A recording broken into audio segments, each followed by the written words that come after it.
Well, here we are again. I'm back on this Chilean Mauser in 1895.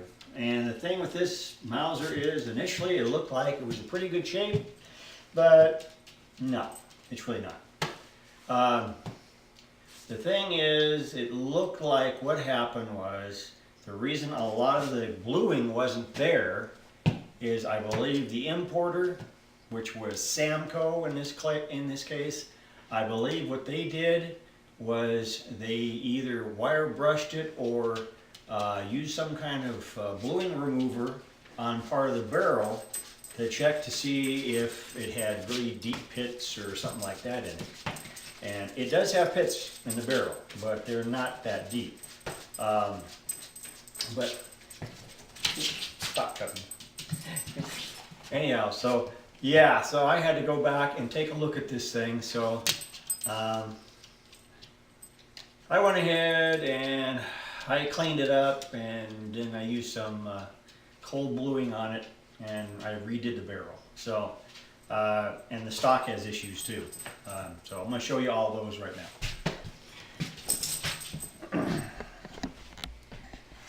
Let's see. Okay, well there's my re-bluing job.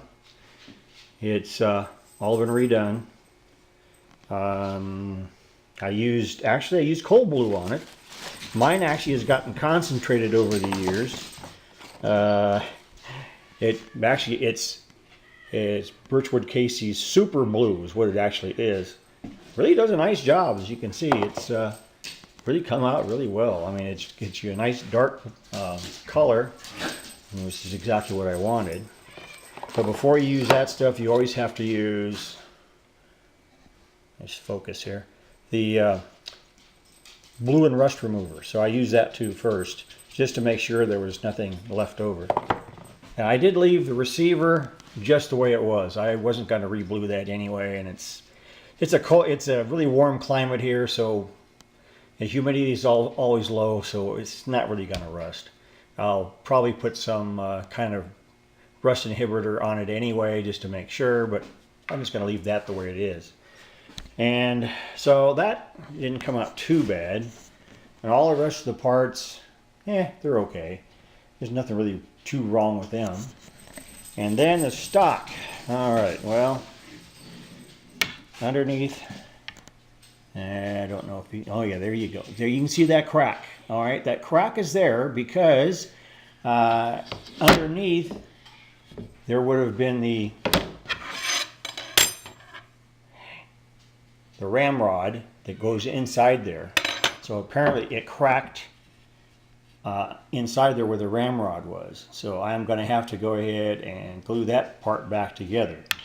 But on the rest of the stock, no, it doesn't have any other cracks. There's no stress cracks at the back of the buttstock part of it, so, or in the where the handguard part is. So it all looks like it's in pretty good shape that way. That's the only crack I found. So, oh yeah, a little bit of disappointing, but I'll get it back to pretty much shooting condition. The barrel itself, even the interior is in good shape. So I think it'll end up being a pretty decent shooter when I'm able to find a place where we can shoot safely around here, and they don't say it's a congested area. And what happened to congested area? Why do I say congested areas? Well, very good reason for that. 2 years ago, over here, when I was shooting in a location that I had gone to for maybe a year and a half or so, all of a sudden I looked up, and here's a sheriff's department helicopter flying over me. He's circling.